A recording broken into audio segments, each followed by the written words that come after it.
Hello everyone. UP शिक्षक भर्ती प्रक्रिया अब स्टार्ट होने वाली है। यूपी में जो शिक्षक भर्ती प्रक्रिया 2018 के बाद से देखने को नहीं मिली थी और सूखा पड़ा हुआ था, अब फाइनली जाकर के आपको देखने को मिलेगी।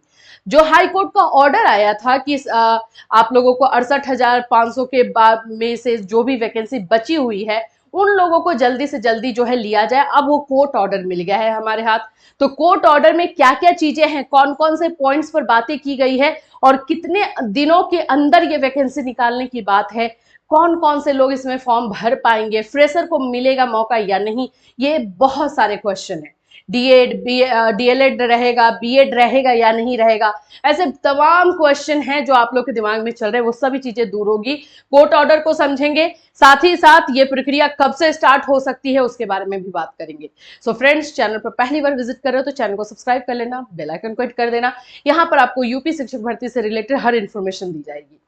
सबसे पहले तो मैं आपको बता दूं कि ये गुड न्यूज आप लोगों के लिए डेफिनेटली है, यूपी वाले बच्चों के लिए, कि आप लोगों को फाइनली जो है अब शिक्षक भर्ती प्रक्रिया देखने को मिलेगी। 27,713 ये पोस्ट जो है हाई कोर्ट ने बोला है सरकार को कि 2 महीने के अंदर अंदर इसको निकाला जाए। देखो, टाइम भी दिया है, डेडलाइन दिया गया है 2 मंथ्स का, कि 2 महीने के अंदर जल्दी से जल्दी ये प्रक्रिया पूरी की जाए, यानी कि सुपर टेट निकाला जाए। सुपर टेट आपको जो है 2 महीने के अंदर बोला गया है लेने को। क्या सरकार इतनी आसानी से ये बात मान जाएगी? देखो, जो कोर्ट ऑर्डर है उसमें कुछ ऐसे पॉइंट्स भी हैं जिसको सरकार हो सके तो ढाल बना सकती है और इस वैकेंसी को आगे बढ़ा सकती है। लेकिन अगर सरकार चाहेगी कि नहीं, कोर्ट ऑर्डर हमें मानना है और उसके अकॉर्डिंग काम करना है, तो वो भी कर सकती है। तो ये डिपेंड तो अब पूरी तरीके से सरकार पे ही होगा। अभी मैं आपको बता दूं कि इसमें जो है ये कोर्ट ऑर्डर आया था, ये आप लोग की वैकेंसी है 68,500 के बारे में। ये वैकेंसी 2018 में आई थी। इसमें जो है सिलेक्शन ओनली 41,556 बच्चों का हो पाया और इसके बाद सारे के सारे सीट्स खाली रह गए।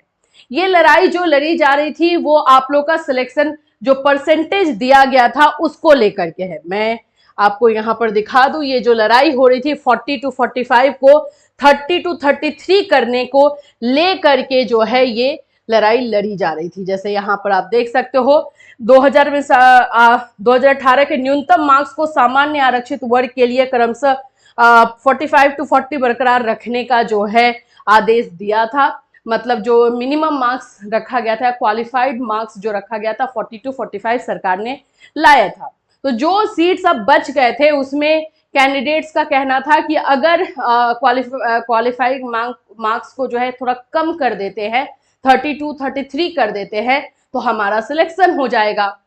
इसी चीज को लेकर के वो लोग कोर्ट गए थे, लेकिन कोर्ट ने तो साफ साफ कह दिया है कि हम जो है क्वालिफाइंग मार्क्स में चेंजेस नहीं कर सकते हैं, वो चेंज नहीं होगा। हाँ, जो सीट्स बचे हुए हैं 27,000 लगभग जो सीट बचे हुए हैं उसमें उसको जो है सरकार जल्दी से जल्दी फिल करे, एटीआरई का जो है सुपर टेट निकाला जाए और उन लोगों का सिलेक्शन हो। ठीक, ये चीजें जो है सरकार ने बोली है, यही चीज इसमें आपको दिखाई भी दे रहा है, इस न्यूज़पेपर में आ जाया हुआ है।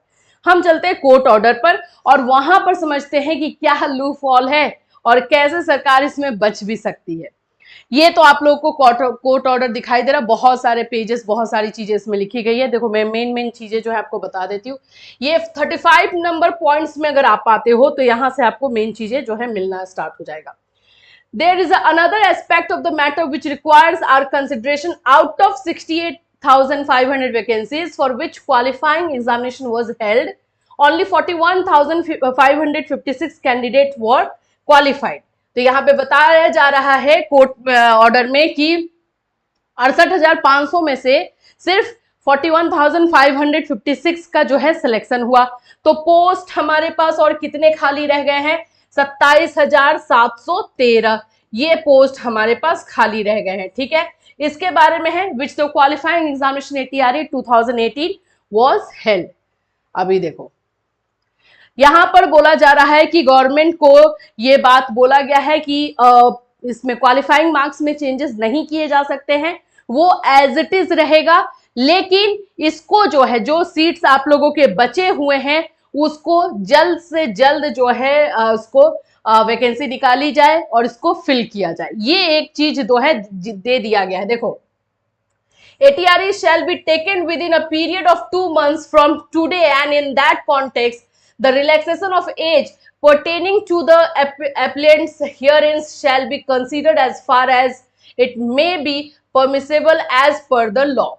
ठीक है, तो यहाँ पे बोल दिया गया है कि ये वैकेंसी जो बची है 27,713 इसको निकाला जाए और जो इनका एज है, एज को लेकर के जो है रिलैक्सेशन मिले जो नियम के अकॉर्डिंग है.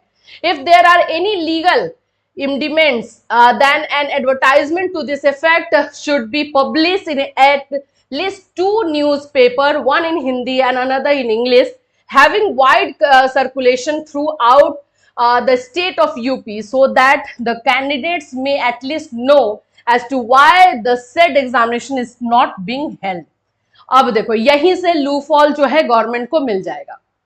यहाँ पे कोर्ट बोल रही है कि अगर ये वैकेंसी नहीं निकाली जाती है विद इन 2 मंथ्स तो उन लोगों को जो है 2 न्यूज़पेपर में, एक हिंदी और एक इंग्लिश न्यूज़पेपर में ये क्लेरिफिकेशन देना होगा कि आखिर में क्यों ये वैकेंसी जो है 2 महीने नहीं निकाली जा सकती है, ये एग्जामिनेशन जो है नहीं लिया जा सकता है.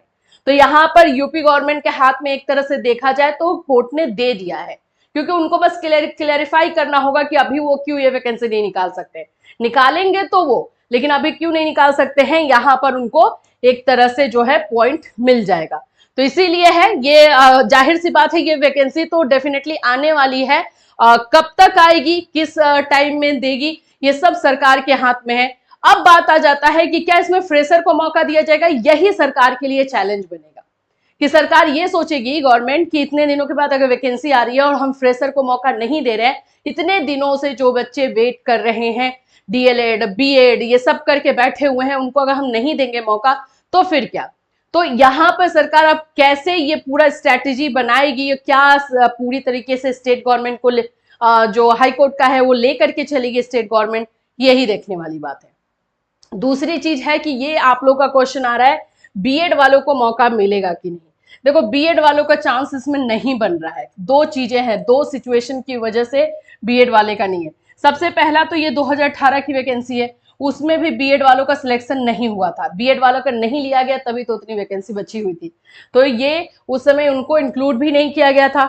दूसरा ये है कि अब 11 अगस्त 2023 के बाद जो भी वैकेंसी होगी, जो रिक्रूटमेंट होगा, उसमें भी जो है बीएड को नहीं रखा जाएगा 1 to 5 में.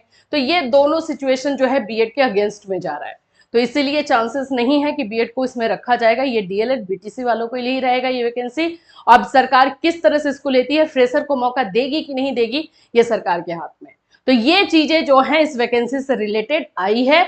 अगर अभी कुछ भी क्वेश्चन आप लोग को पूछना है तो बिल्कुल पूछ सकते हो, और कोई अपडेट इससे रिलेटेड आएगा, क्योंकि अब देखना है कि स्टेट गवर्नमेंट इसमें क्या जो है स्टेप लेती है, और जो भी स्टेप लेगी, जो भी अनाउंसमेंट होगा, डेफिनेटली आपको इसी चैनल के माध्यम से इन्फॉर्म किया जाएगा. Till then take care everyone.